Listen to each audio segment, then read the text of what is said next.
25 траўня 19 ў Менску. Вітаю ў студыі Белсат. Цягам гадзіны з вами Віталь Бабін. Пра новае расследаванне аб знікненні Анжалікі Мельнікавай, да не толькі за гэты тыдзень у нашым выданні. Запрашаю.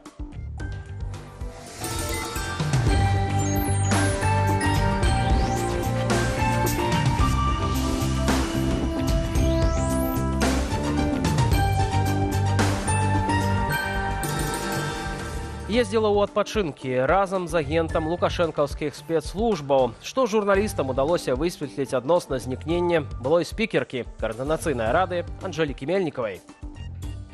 Что касается мужа, мы пытались с ним связаться, даже не сомневайтесь, и неоднократно.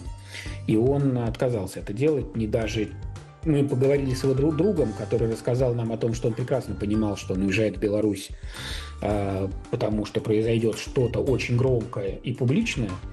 Аднаўленне рускага міра ў яго натуральных межах. Чаму пуцінскія чыноўнікі зноў загаварылі пра неабходнасць вярнуць СССР? Была нарушена процедура так называемого распуска СССР. Если съезд народных депутатов, он же съезд Советов в 22 году создавал СССР, то и распускать нужно было его по решению съезда этих самых депутатов. Беларуская АЭС будзе весці супрацу з Угоршчынаю. Навошта Лукашэнку мірны атам і з якою мэтай улады хочуць будаваць яшчэ адную атомную станцию? При определенных условиях военное вторжение в страны Центральной Европы. И для этого нужна электроэнергия, для этого нужны атомные станции в Беларуси.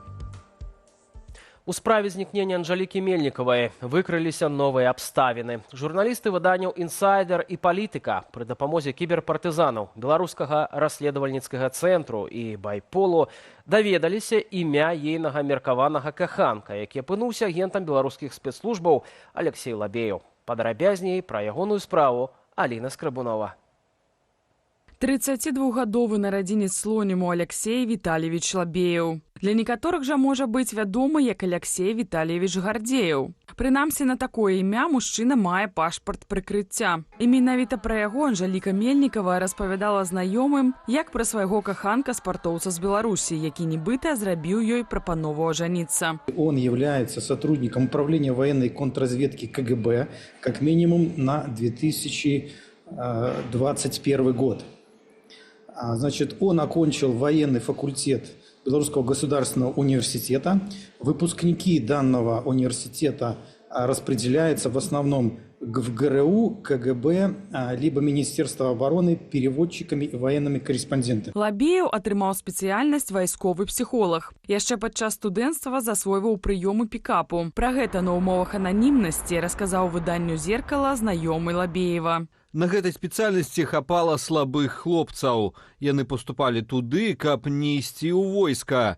Дзіўна, што ў нашай краіне такія людзі трапляюць у апарат КДБ, сахру, пракуратуры і гэтак далей. Гардзеевым мужчына называўся яшчэ ва ўніверсітэце, пра што даведалася Еўрарадыё ад былога аднагрупніка Лабеева. Я яго памятаю звычайным простым чалавекам, і навіны пра гэтае здарэнне з Мельнікавай для мяне выглядаюць неяк сюррэалістычна. Аднак выглядае, што гэта не першая ягоная спецаперацыя. У ліпені 2021 года Лабеев кіраваў правакацыяй супраць прапагандыста Рыгора Азаронка ў Маладзечне. Мужчыну апазналі ягоныя ж саслужыўцы з рэпартажу каналу ОНТ. Паводле байпол, за ўдалую арганізацыю правакацыі Лабеев атрымаў дзяржаўную ўзнагароду. Человек внедряется, подбивает всех на активное действие. Даже они, может, изначально не собирались ничего такого делать. Потом они совершают акцию такую. Протестующие показываются как вандалы, преступники, террористы и так далее.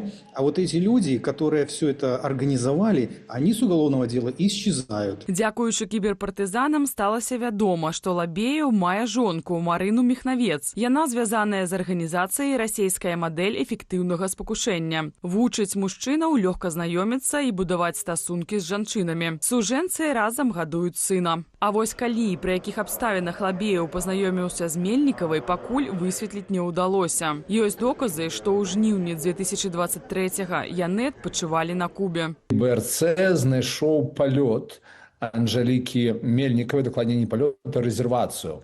Анжелікі Мельнікавай з Кубы ў Маскву, дзе у яе была супольная рэзервацыя з яе мамай і з вось гэтым Гардзеевым альбо паводле пашпарту прыкрыцця, альбо Лабеевым паводле сапраўднага пашпарту. Пасля журналістам за «Інсайдер» удалося знайсці, што ў студзені 2024 года Лабеев і Мельнікава разам адпачывалі на Шры-Ланцы. Далей іхны след губляецца. Сведкамі ў гэтай гісторыі могуць быць родныя Мельнікавай, маці Аксана Саўченка ды былы муж Анжалікі Андрэй. Аднак размаўляць з расследавальнікамі яны адмаўляюцца. Что касается мужа, мы пытались с ним связаться, даже не сомневайтесь, и неоднократно. И он отказался это делать, не даже... Мы поговорили с его другом, который рассказал нам о том, что он прекрасно понимал, что он уезжает в Беларусь, потому что произойдет что-то очень громкое и публичное, но предупредил его, что, как ему кажется, за пару месяцев новостной фон изменится, и он сможет вернуться. Дзе цяпер знаходзіцца былая спікерка Координацыйнай рады, дагэтуль невядома. Расследаванне абставінаў узнікнення Мельнікавай працягваецца. Аліна Скрабунова, Белсат. Пасля публікацыі новых акалічнасцяў у справе аб знікненні Анжалікі Мельнікавай мы пацікавіліся ў яе калег і паплечнікаў па дэмакратычнаму руху пра іх стаўленне да гэтай інфармацыі. У кожнага чалавека ёсць свае слабасці, ёсць нешта балючае, за што можна захапіць. Да гэтай пары невядома, дзе Анжаліка і што з ёй. І тое, што супраць нас брудным чынам працуюць спецслужбы беларускія, думаю, што і расійскія, гэта той фактар, які мы павінны ўлічваць. Павінны думаць пра бяспеку ўсіх людзей. Зараз ідуць допыты сведкаў.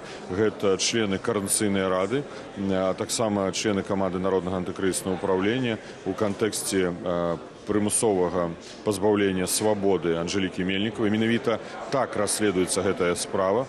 Тое, што мы прачыталі ў расследаванні, галоўнае, што мы разумеем сёння, што спецслужбы працуюць і працуюць праактыўна. Іх дзейнасць накіравана на тое, каб раздрабіць, знішчыць дэмакратычныя інстытуты, дэмакратычны рух Беларусі. Тыя, хто працуюць у палітычным полі, па дэмакратычных сілах заўжды будуць мішэнню для спецслужбаў, таму на 100% перастрахавацца немагчыма, але можна павышаць шансы таго, што нейкія спробы атакаваць ці дыскрэдытаваць, ці інфільтравацца будуць прадухіленыя.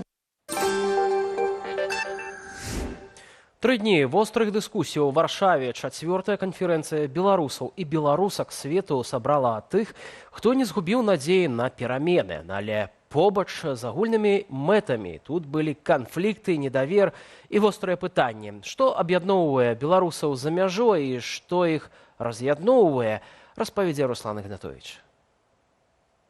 Цягам 3 дзён на 4-й канферэнцыі беларусаў і беларусак свету ў Варшаве удзельнікі абмяркоўвалі, як сучасныя выклікі для грамадзянскай супольнасці, гэтак і стратэгіі будучыні для нашай краіны.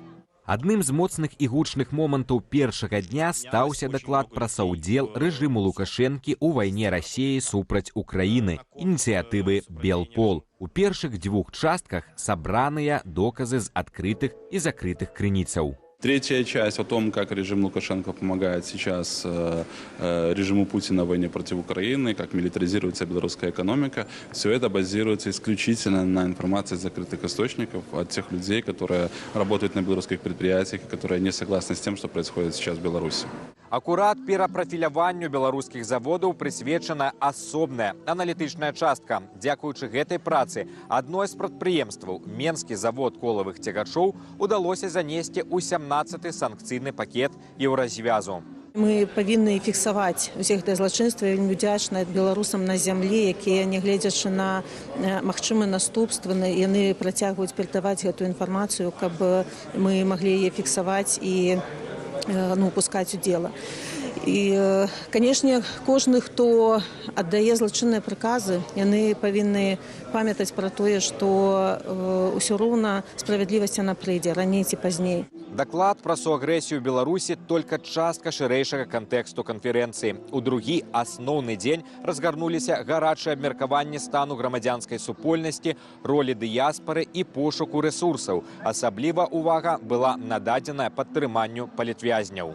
Дыяспара акурат займаецца дапамогай палітвязням, дапамогай добраахвотнікам. Канешне, і пытанне дыяспоры таксама легалізацыйныя закранаюцца, пытанне культурніцкай дыпламатыі, захавання ідэнтычнасці беларускага развіцця. Тэма грошай адна з найважнейшых і выклікае найбольш дыскусіяў, бо сродкаў не стае. Гэтаксама, як і празрыстасці іх выкарыстання, на што звярнуў увагу былы вязень, блогер і сябра каардынацыйнай рады Сергей Пятрухін. Няма абмеркавання рэальных пытанняў, якія цікавяць беларускі народ. Зноў нейкая імітацыя барацьбы, 5 год мы пра нешта гаварым. Фонд культуры, я грошы на культуру, а сколько в эту культуру было убухано, а да-да-да-да-да, рэжым Лукашенко ў вайне, ну і што, і што? Але найбольш пытанняў у былога палітычнага вязня да прадстаўнікоў фондаў і палітычных лідараў. Давайте заглянем у сацыяльныя сеткі Стрыжака, Зазулінскай, Лявончыка, паглядзім, як яны жывуць, чаму яны так жывуць, ведуць такі шыкоўны лад жыцця, і чаму нельга зрабіць простую справаздачу, каб людзі бачылі, што яны справаздачацца, і гэта здымае шмат пытанняў. А пакуль жа, мяркуе Пятрухін, разбіваецца вера людзей да палітычных структураў і знікае жаданне дапамагаць, праяўляць салідарнасць. Адказаць яму выклікаўся Андрэй Стрыжак. Калі гэта тычыцца дзейнасці структуры, то я спакойна адказваю на акалічнасці таго, як мы працуем. Калі гэта тычыцца асабіста мяне, то я маю права не адказваць на гэтае пытанне, альбо дадаць да гэтага ўжо такой асабістасці, скажем так. Так што нармальна, гэта абсалютна працоўная сітуацыя. Калі адказваць на закід наконт новых чыноўнікаў, то я штосьці ў старых чыноўнікаў не бачыў такой адкрытасці і шчырасці, як зараз у нас.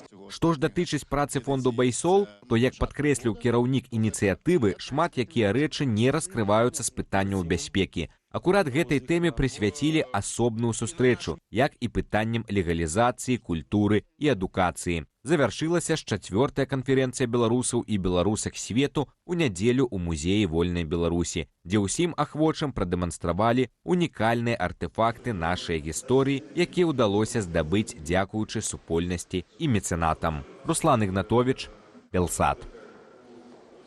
Беларусы імкнуцца да вышэйшага ўзроўню жыцця і маюць адпаведнае чаканне ад уладаў, заявіла на гэтым тыдні новапрызначаная віцэ-прэм'ерка Наталья Пяткевіч.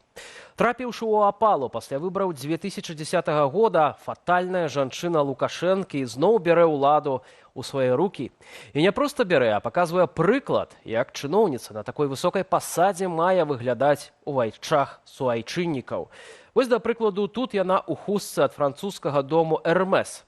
Гэта не проста дарагая хустка от кутюр. Гэта рэч, якая адразу пасля выхаду ў свет становіцца калекцыйнай. Любіць Наталья Пяткевіч і пасы ад гэтага ж бренду, стартавы кошт якіх пачынаецца ад $800. З падобным аксесуарам не так даўно з'явіўся і сам Лукашенко, калі быў у Крамлі. А вось тут асоба, якая цяпер адказвае ва ўрадзе за сальную сферу, прыйшла да Лукашэнкі ў пінжаку люксавага амерыканскага бренду Вероніка Бірд. Магчыма, спадзяецца, што састарэлы Лукашенко проста не адрозніць моднага луку ад элемаўскіх мадэляў.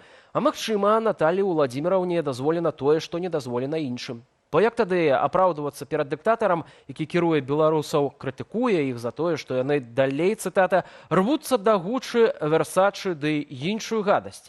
Аднак галоўнае тут не любоў чыноўніцы да дарагіх брэндаў. Прыняць чэлендж, як кажа сама Пяткевіч, ды пэўны выклік у сацыяльнай сферы – гэта не пра люксовае адзенне і аксесуары, у якіх можна франціць у смалявічах. Гэта рэакцыя ў крытычна важных сітуацыях, як у выпадку смерці 14-гадовай дзяўчынкі ў Ельску. Гэта развязанне пытанняў з кадрамі, а не папулізм з прыездам пакістанцаў і далейшымі пагрозамі з боку сілавікоў. Гэта магчымасць дамаўляцца ісці насустрач сацыяльна ўразлівым групам. Замест гэтага жалезная лэдзі, як яна сама сябе называе, паспрыяла адмене льготаў у 2007 годзе, пагражала незалежным медыям і марыла цалкам зачысціць інтэрнэт, хоць і прызналася, што гэта немагчыма. Складаецца ўражанне, што Лукашенко прызначае людзей на пасады не дзеля развязання праблемаў у той ці іншай галіне, а каб яшчэ больш паказаць абсурднасць сваіх перастановак і выклікаць яшчэ большае абурэнне самых беларусаў.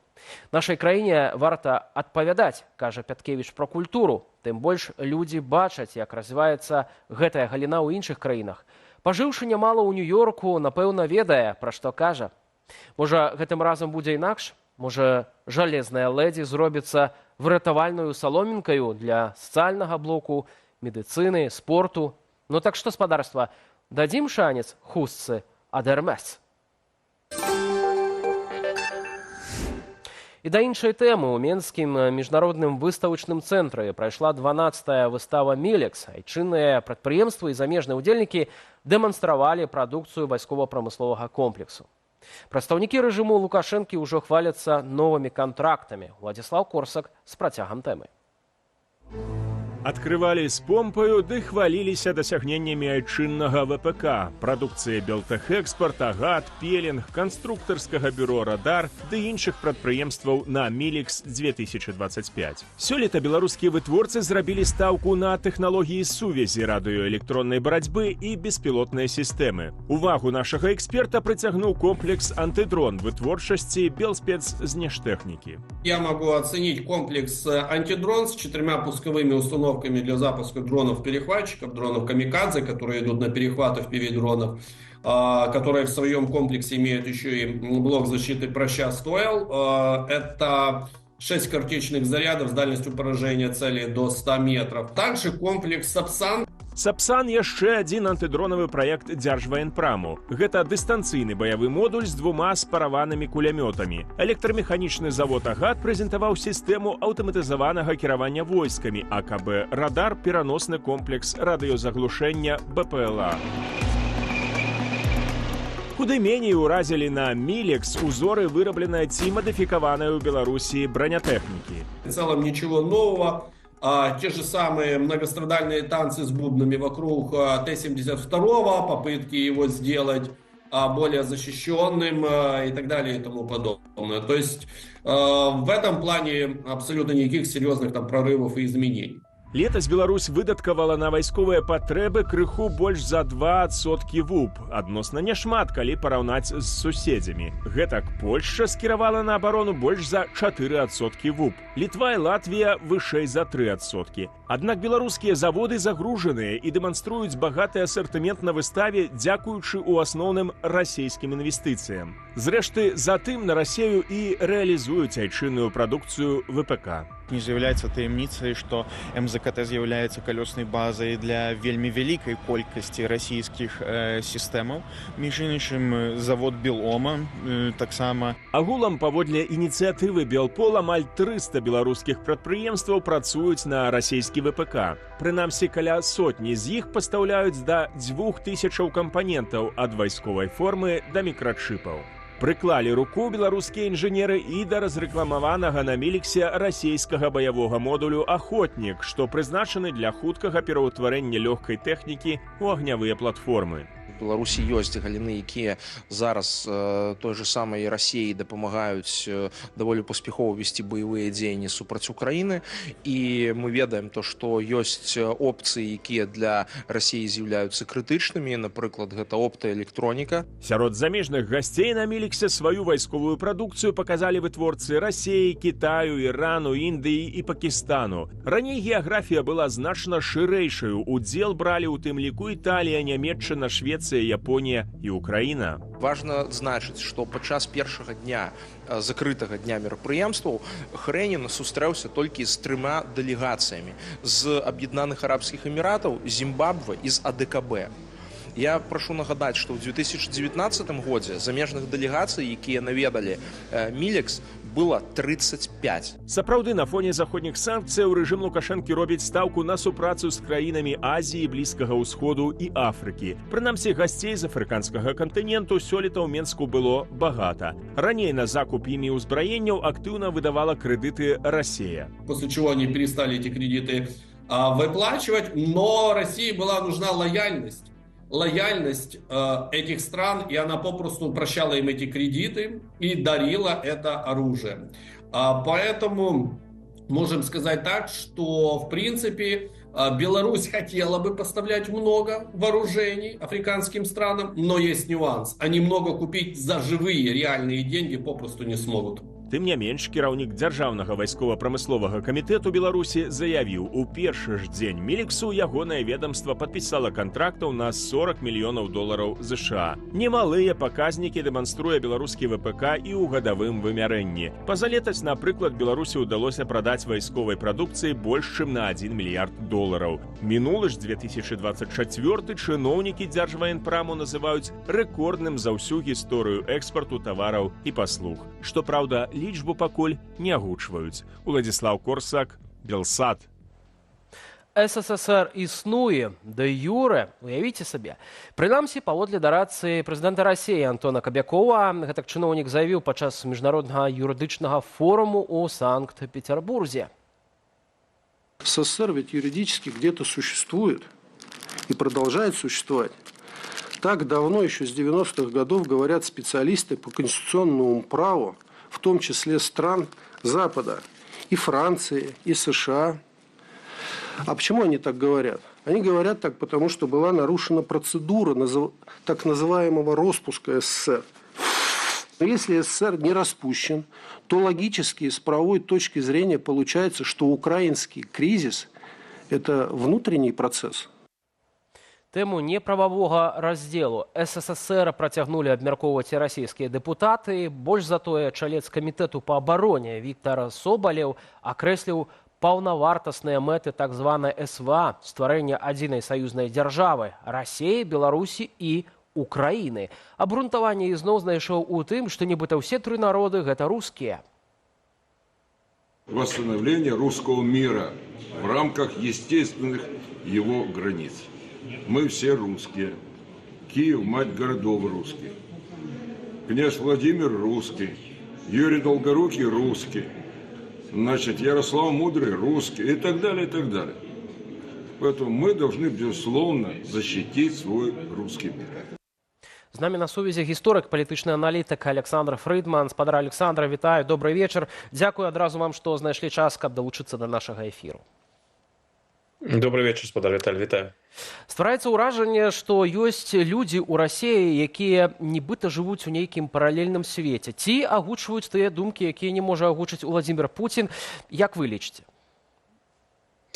Гэта насамрэч выглядала бы вельмі смешна, калі б гэтыя людзі не займалі тых пасадаў, якія яны займаюць. Ну, там дэпутат Дзярждумы гэта не такая ўжо і ўплывовая пасада, а ўсё ж такі чалавек дарадца Пуціна, да якога Пуцін, напэўна, прыслухоўваецца, гэта такая больш сур'ёзная справа.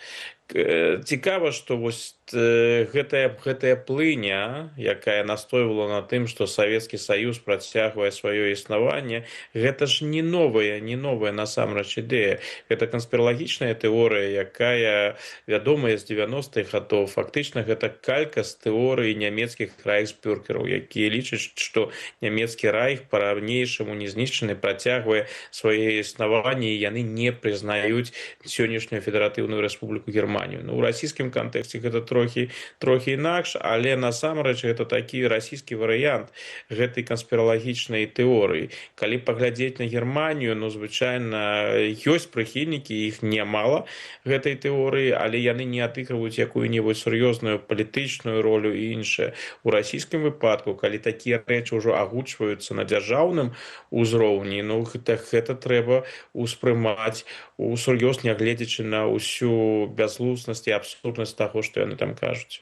Калі казаць ж такі пра камізм гэтай сітуацыі, давайце разглядаць, у тым ліку ёсць такі жарт ужо ў інтэрнэце, правамоц мангольскай імперыі, якая распалася незаконна, і Владзімір Пуцін мае аддаць частку тэрыторыі Расіі, альбо нават вялікую частку Расіі Манголіі. Тым не менш, спадар Александр, у гэтых сувязях і ў гэтых связях, што ўсе гэтыя князі кіеўскія, у тым ліку Владзімір, Юрый Даўгарукі, все яны рускія, ці гэта сапраўды для вас, да пытання як да гісторыя, мае хоць нейкую логіку ў гэтых сцверджаннях? Не, ну логікі тут няма. Тут відавочна, што гэты расійскі дэпутат, які разважае, у яго няма нават аніякіх элементарных ведаў наконт гісторыі Расіі, што значыць рускі ў катэгорыях з часу Юрыя Долгарукага альбо Ярослава Мудрага. Ну тут няма пра што гаварыць. Гэта проста, шчыра кажучы, з прафесіянальнага пункту гледжання назіраць за гэтым смешна. Праблему, якую я тут бачу, не ў гэтых выказваннях, а тым, што і такім чынам, хай сабе і камічным, але выказваецца перакананне, думка пра тое, што Рэспубліка Беларусь і Украіна, як незалежныя дзяржавы, не маюць права на існаванне. Фактычна Собаляў гэта і кажа. Ну, можна было б сказаць, маргінальныя асобы. Ну, гэта не зусім так. Вядома ж, таксама гісторыя, якую шмат разоў падкрэсліваў былы канцлер Федератыўнай Рэспублікі Германії Олаф Шольц. Ён казаў, што Пуцін у размове, тэлефоннай размове з ім сам казаў, што існаванне незалежнай Украіны, незалежнай Беларусі – гэта гістарычная памылка, гэта недарэчнасць.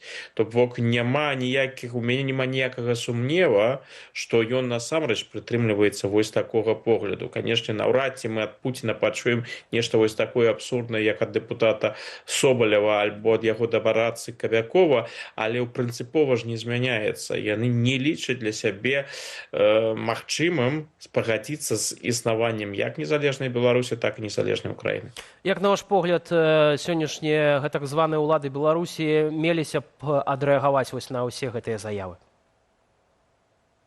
Я думаю, што таму ж Лукашенко, калі ён гэта пабачыў, яму назіраць за гэтым не вельмі прыемна, бо ён таксама разумее, што чалавек, які выказваецца такім чынам, ставіць пад пытанне, як гэта і зрабіў фактычна дэпутат Собаляў, існаванне беларускай дзяржавы.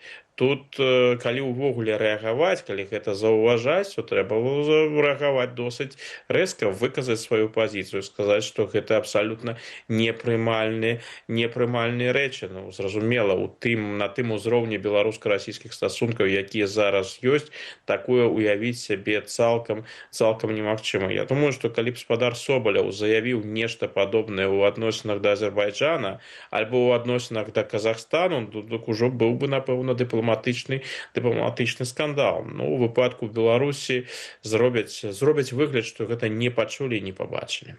На ваш погляд, наколькі сёння папулярны вось ідэі ў самой Расіі аднавіць СССР, бо сталінізм, бачым, набывае ўсё новыя нейкія праявы, ці ён мае сапраўды нейкія маштабы, ці гэта пакуль такая маргінальная частка насельніцтва, якая прытрымліваецца такіх поглядаў?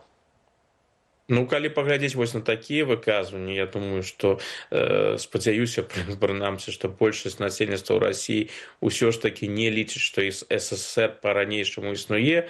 Калі гэта інакш выглядае, то гэта пытанне ўжо не для гісторыкаў, не палітолагаў, не сацыёлагаў, а хутчэй для псіхіятараў.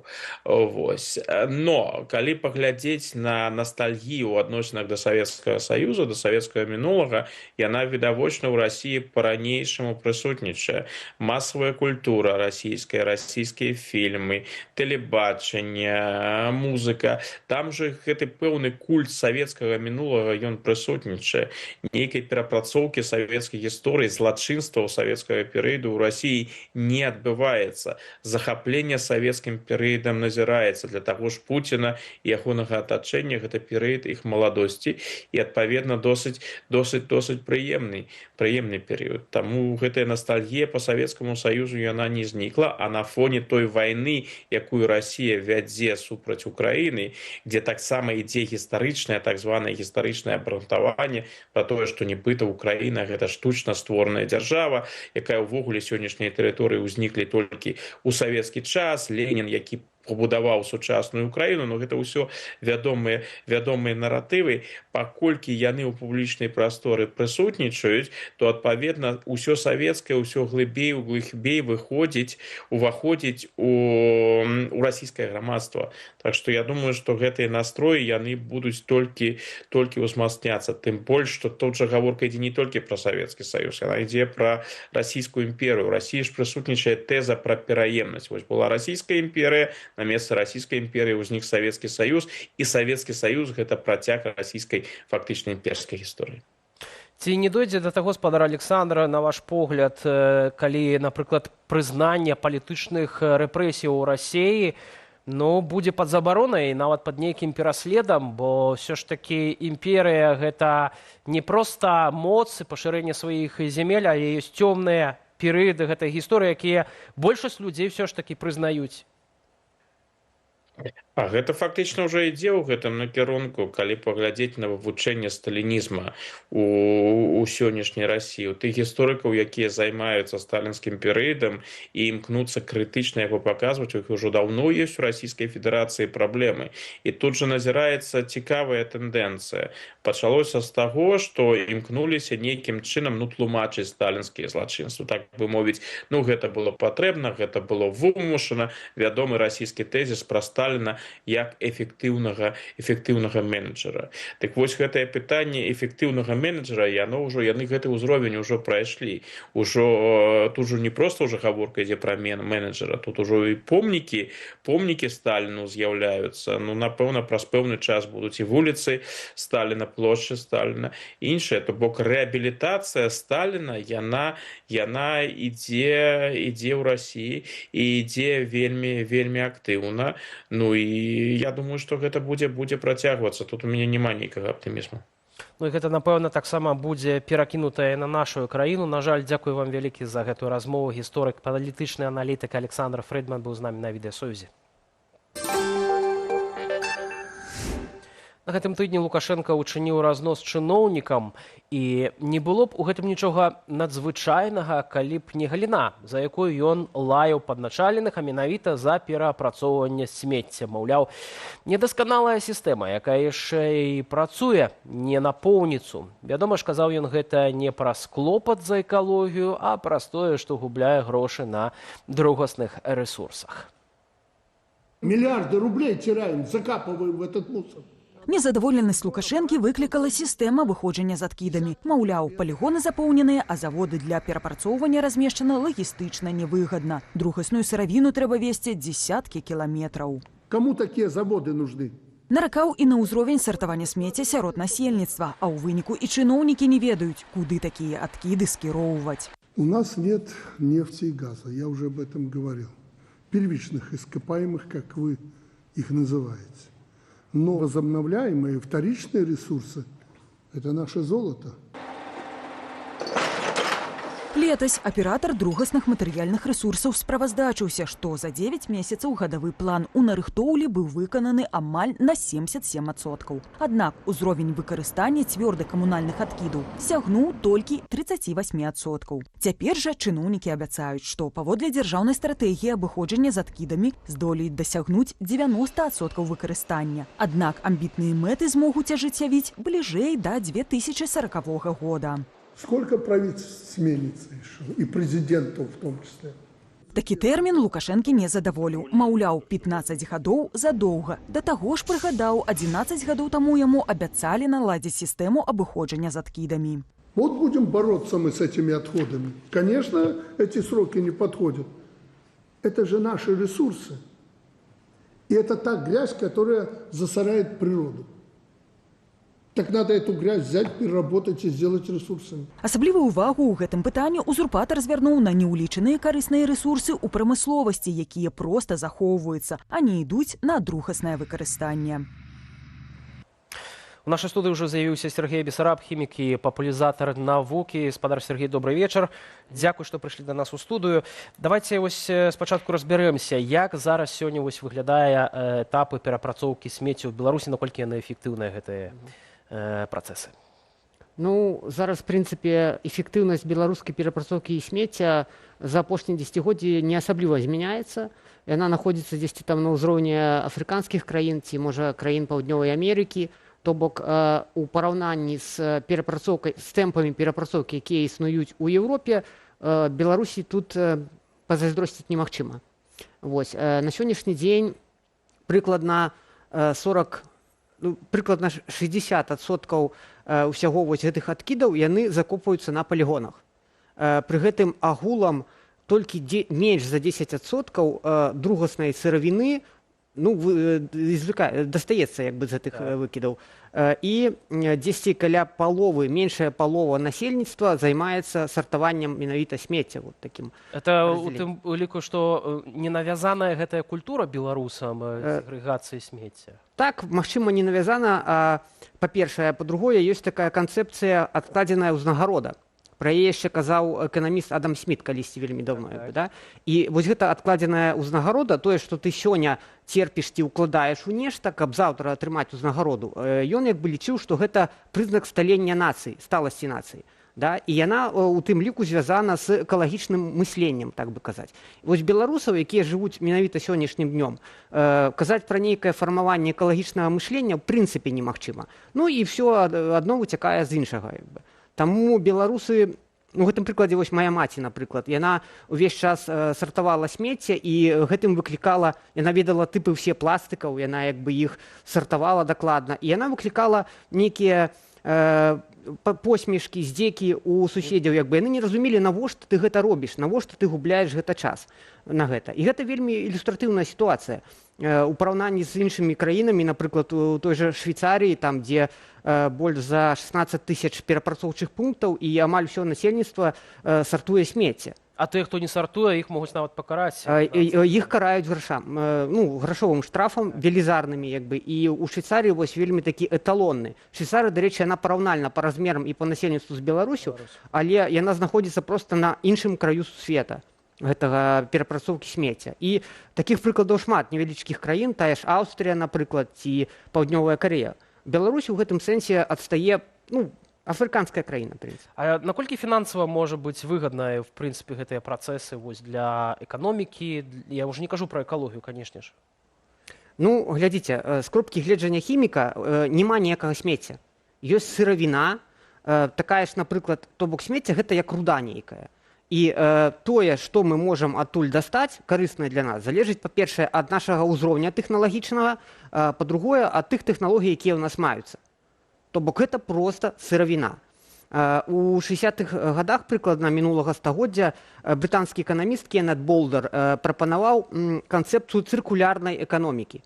То бок зараз мы, умоўна кажучы, назіраем, жывём у канцэпцыі лінейнай эканомікі. Калі мы нешта ўзялі, выкарысталі, выкінулі. Цыркулярная эканоміка гэта менавіта калі мы нешта ўзялі, перапрацавалі і пусцілі яго ізноў у працу.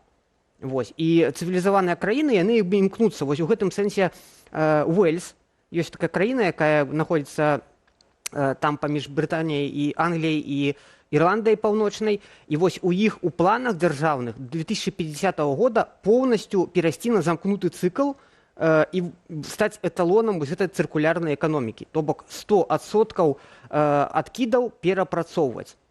Беларусь, гэта смешна нават пра гэта казаць, хаця... Вельмі мала людзей ведаюць пра гэта, тым не менш сустракаліся мне людзі, у тым ліку ў СМІ, якія распавядалі, што фактычна не выкідваюць нічога, так? Выкарыстоўваюць там нейкую аднаразовую посуд, заўсёды маюць з сабой нейкія кантэйнеры. Вось гэты падыход, спадар Сергей, наколькі ён беларусам можа быць блізкі, што трэба асэнсаваць людзям у першую чаргу? Беларусы гэта еўрапейцы. Для мяне беларусы гэта еўрапейцы. І тое, што маскоўскія вось гэтыя нейкія элементы з'явіліся Масковіі у свядомасці людзей, для мяне гэта хутчэй анамалія. Таму я думаю, што еўрапейскія канцэпцыі, еўрапейскія падыходы беларусы з радасцю прынялі. Таму што шмат такіх людзей, як мая маці, якія сапраўды свядомыя, якія думаюць пра тое, што яны пакінуць сваім нашчадкам. Заўтра, што яны пакінуць унукам. І сартаванне смецця, перапрацоўка гэта менавіта іх уклад у будучыню сваіх унукаў. Такіх шмат людзей. Вось. Таму галоўнае, канешне, каб нехта сказаў, што гэта патрэбна, і я не ведаю, стымуляваў на пачатку стымуляваў невялікімі, напрыклад, тымі сумамі. Вось як у Нямецчыне ёсць канцэпцыя пфунт, пра якую ўжо і тыктокі здымаюць, і жарты нейкія пра тое, што немцы там як бы яны проста всюды шукаюць гэтыя бутэлькі, каб як бы здаць і атрымаць за іх там нейкія цэнты. Адно слова, аўтаматы стаяць. Так. Ну і ў Польшы вось уводзіцца такая сістэма, як бы ў Літве яна працуе, гэта другасная тара. Ну, можна было б зрабіць гэта і ў Беларусі. Але... Спадар Сергей, яшчэ адна частка нашай размовы. Уже неаднаразова гаварылі пра тое, што здабываць непасрэдна з глебы рэдказямельныя металы ў Беларусі вельмі цяжка і камерцыйна, ў прынцыпе, невыгадна. І тут улады зноўку звярнулі ўвагу на адкіды гомельскага хімічнага камбінату. Чаму менавіта там можна сапраўды мець нейкую фінансавую выгаду вось з гэтых адкідаў? Ну, глядзіце, яны ж не слухаюць сваіх, няма прарокаў у сваёй айчыне. Да? Мы казалі, я даваў шмат каментароў незалежным ЗМІ пра тое, што калісьці ў Беларусі навукоўцы займаліся распрацоўкай вось это канцэнтрата рэдказямельных элементаў. Гэтыя людзі былі проста знішчаныя, раздушаныя бюрократычнай машынай акадэміі. Ніхто пра гэта не ведаў. І зараз, калі расейцы сказалі, што, аказваецца, у нас фасфарытныя адкіды, мы можам з іх выцягваць рэдказямельныя элементы, якія каштуюць грошай, прачнуліся, да? Прачнулася акадэмія, міністэрства прыродных рэсурсаў, то зашавялілася ўлада. Вось. А на самой справе, ну, звычайная фасфарытная руда, умоўна кажучы, яна заўсёды садзержыць, утрымлівае значную частку гэтых рэдказемаў, і яны выдзяляюцца, гэтыя тэхналогіі, в прынцыпе, ну, у акадэміі нават распрацоўваліся, там з іёнаабменнымі смоламі, гэты працэс вядомы. Яны недарагія маюць быць. Ну, залежыць, дарэчы, ад руды, там як бы вельмі шмат анамалій. Мала хто ведае, але гомельскія вось гэтыя адкіды, там ёсць нават пятна радыактыўныя анамаліі. Да? То бок агулам гэта, канешне, горы гэтыя, яны маюць звычайны фон, але ёсць анамаліі радыактыўныя за кошт торыя. То бок там ёсць нават торый, там весь спектр цікавых такіх рэдказемаў, і тут, конечно, трэба глядзець. Ну, агулам там жа велізарная колькасць, я не ведаю, колькі тых десяткаў тысяч тонн, вот. Але трэба глядзець, ну, я думаю, што як менш, у гомельскіх не менш канцэнтрацыя, чым у расейскіх. То бок для арыентыры можам браць, бо сыравіна для Гомеля, яна ўся ідзе з Расіі. Ну так, і, дарэчы, наконт Расіі яшчэ ж адно пытанне, перапрацоўка ядравага паліва, толькі што згодна з дамовай мы маем гэтыя адкіды потым вернуць Расіі, яна ўжо спраўдзіць, што там можна ўзяць з гэтых. Як гэта магло б выглядаць насамрэч у будучыні? Ну, вы памятаеце, мабыць, быў такі элемент, калі Лукашенко, там нейкі яго спіч быў чарговы, і ён сказаў, што ядернае паліва гэта як бы каштоўнасць неверагодная. Ён, дарэчы, быў праў. Таму што расейцы, яны вось забіраюць адпрацаванае ядернае паліва, там таксама вельмі шмат тых жа рэдказямельных элементаў, пра што я Радыё Свабодзе казаў, як бы плутонія у той же час. Вось, яны гэта ўсё забіраюць, і Беларусі вяртаюць. Весь сэнс перапрацоўкі ядернага паліва ў Расіі гэта тое, што яно сціскаецца ў аб'ёме, па-першае, і з яго дастаюць усё каштоўнае, аддаюць абсалютнае смецце, якое будзе фаніць там паўтысячагоддзя, каб Беларусь яго захоўвала. Таму што ні адна краіна света, яна не захоўвае чужыя адкіды. Калі звязаліся з АЭС, павінны разумець, што паліва адпрацаванае будзе захоўвацца толькі ў вас. Вось. Таму, як бы, ну, Расія лагічна, яны сваімі займаюцца тэхналогіямі, вось гэтымі замкнутым цыклам, і так званая камбінаванае ремікс паліва, для гэтага, ну, якое таксама выкарыстоўваецца ў вельмі прасунутых рэактарах расійскіх. Ну, Беларусь гэта проста крыніца дадатковая для Расіі прыбытку. Калі яшчэ ўзяць на прыкладзе іншых краінаў і вярнуцца вось да рэдказямельных ўсё ж такі металаў, Украіна зараз падпісала дамову са Злучанымі Штатамі. Наколькі там прасцей будзе дабываць вось гэтыя металы? Ну, я думаю, там ніякіх праблем не будзе. Тут справа ў тым, што падчас кіравання Лукашенка геалагічная служба ўкраіны была поўнасцю знішчана.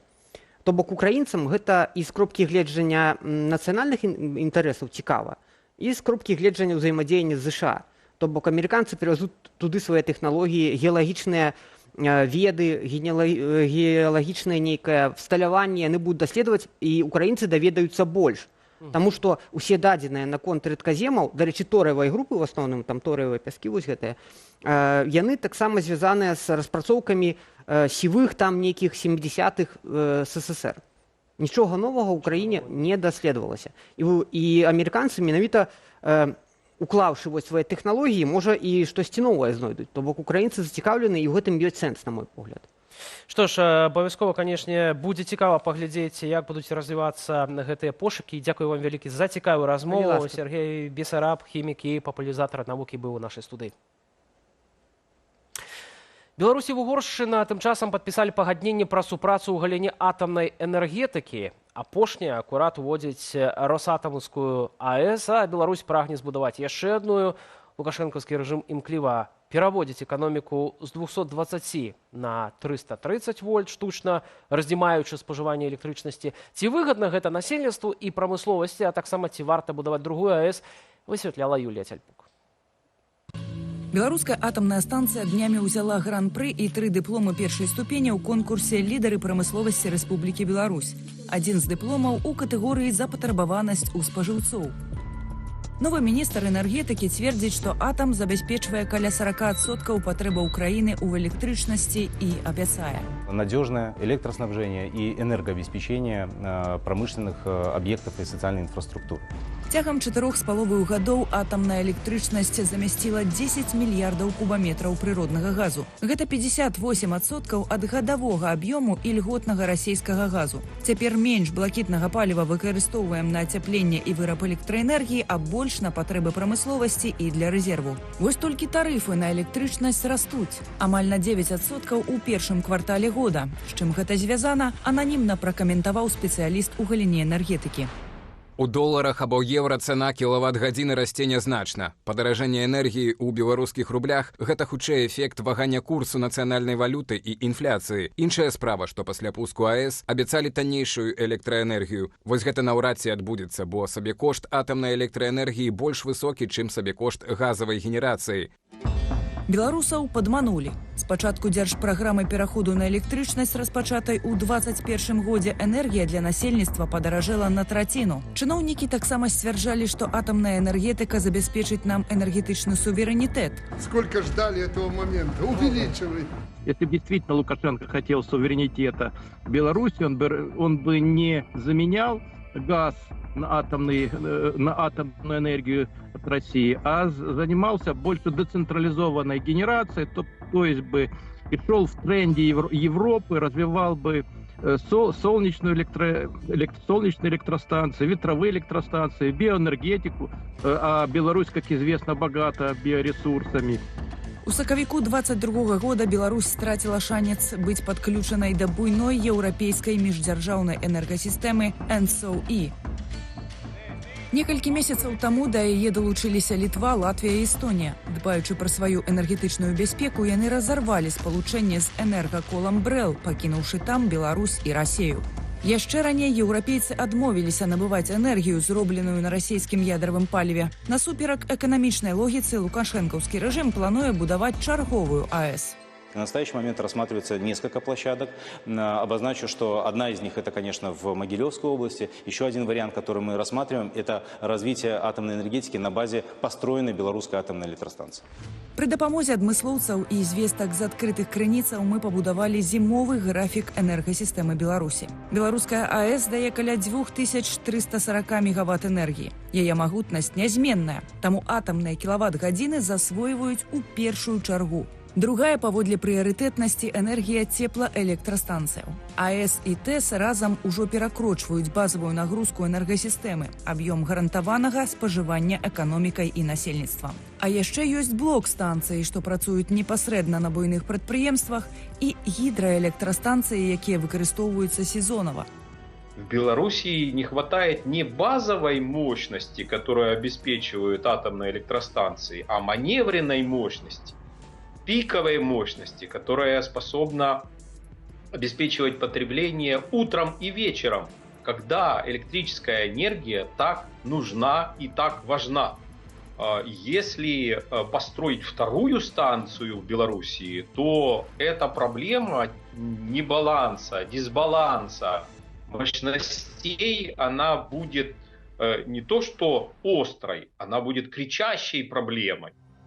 То бок Беларусі не стае гідраэлектрастанцыяў і зялёных крыніцаў энергіі, якія можна задзеяць у пікавыя гадзіны ці пры ацяпляльным сезоне. Бо АЭС і ТЭС даюць лішнюю энергію, якая ўплывае на сабекошт і адпаведна на рахункі насельніцтва і прадпрыемстваў.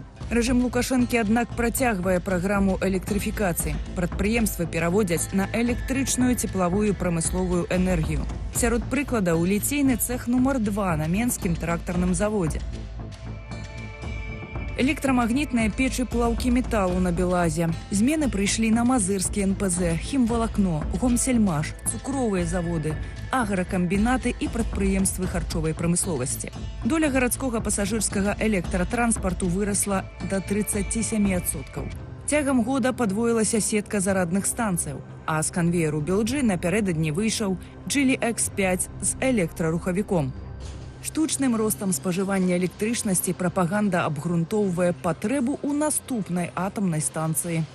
Можна зарабіць на будаўніцтве АЭС, але самая яна не будзе працаваць на ўсю магутнасць. Выручка будзе меншай, але пры гэтым крэдыты не зменшацца, або электраэнергію будуць прадаваць са значнымі субсідыямі насельніцтву, такімі, як зараз, да 80% сабекошту на ацяпленне, або перапрацоўвацца ў цеплавую энергію ў электракацельных, што даражэй, чым у кацельных, якія працуюць на газе. Беларусы яшчэ не сплацілі доўг за першую АЭС. Другая дадаткова абцяжарыць яшчэ некалькі пакаленняў людзей. Пытанне, аднак, ці ёсць цяпер у Расіі грошай на новый замежны проект Росатому. Россия, в принципе, планирует успешно завершить военную операцию в Украине, потом уже перейти в соответствии к следующему этапу. Этапу это, значит, полного поглощения Белоруссии, значит, в Россию и расшатывания ситуации в странах Балтии, в Польше и, значит, при определенных условиях военное вторжение в страны Центральной Европы. И для этого нужна электроэнергия, для этого нужны атомные станции в Беларуси. Калі другая АЭС у Беларусі геапалітычнае пытанне для Расіі, то імавернасць пабудовы высокая, бо на военную дактрыну Владимир Путин грошай не шкадуе. Юлія Цельпук, Белсат. Больш навінаў у нашым тэлеграм-канале, на які можна перайсці праз QR-код на вашых экранах. З захаваннем бяспекі падпісвайцеся і чытайце. Таксама зазірайце на інтэрнэт-старонку belsat.eu. А ўжо зараз прэзентуем гаспадарству артыкулы і матэрыялы, якія цягам тыдня падрыхтавалі нашыя калегі Белсат онлайн праз імгненне.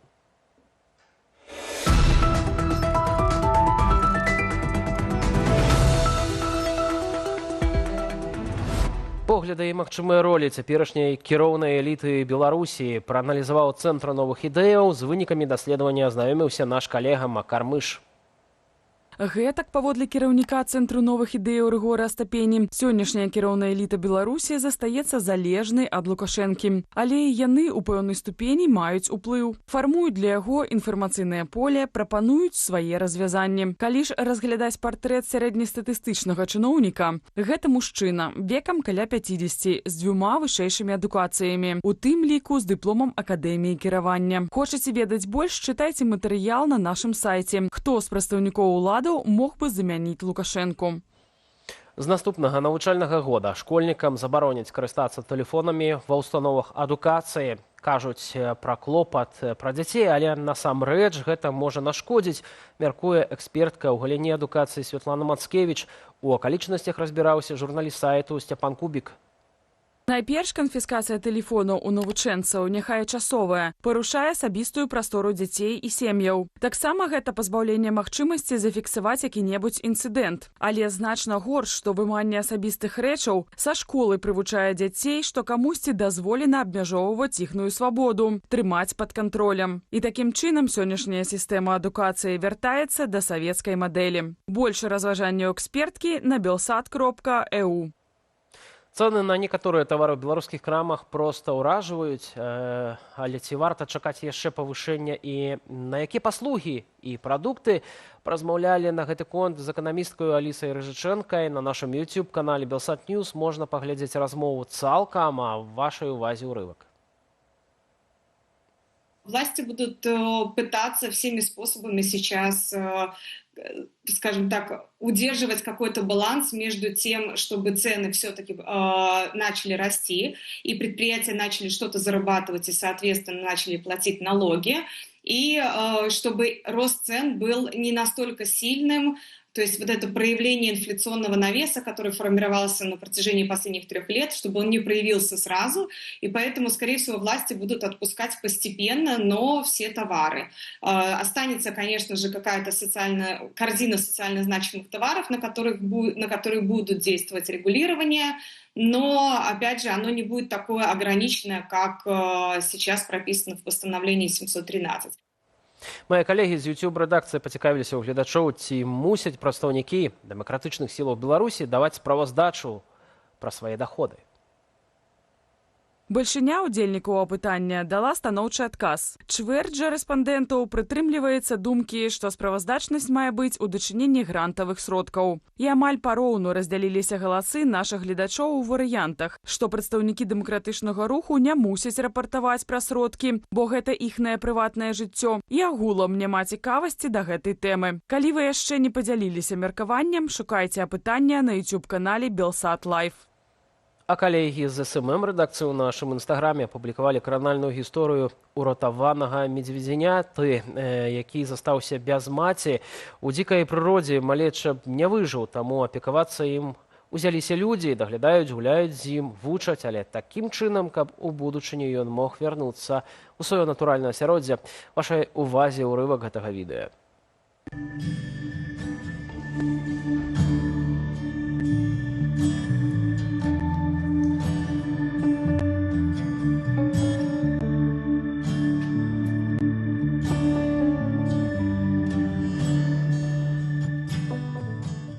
На гэтым ставім кропку ў студыі Белсат. Дзякую за вашу увагу і упадабанні. Вынікі наступнага тыдня падвядзе мой калега Віталь Цыганкоў.